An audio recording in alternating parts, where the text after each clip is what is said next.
বন্ধুরা দেখতেই পাচ্ছ এই দুদিন বৃষ্টিতে কী পরিমাণ জল। তার আগেও বৃষ্টি হয়েছে, প্রচণ্ড চাষির ক্ষতি হয়েছে এবং রাস্তাও জল উঠে গেছে এবং অনেক বাড়িতেই জল উঠে গেছে। প্রচণ্ড অনেকের বসবাসের পক্ষে খুবই অনুপযোগী এবং চাষের জমি তো পুরো জলের নিচে। আর ধান বলতে তো কিছুই নেই। এসএমই চাষি এবং যারা প্রত্যেকে চাষবাস করেন তাদের প্রচণ্ড ক্ষতি হয়েছে।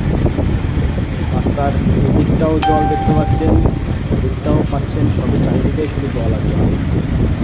মাঠে শুধু সাদা আর সাদা, জলে থই থই করছে। রাস্তাতে যাচ্ছিলাম, হঠাৎ দেখতে পেয়ে আপনাদের সামনে একটু শেয়ার করলাম ভিডিওটা।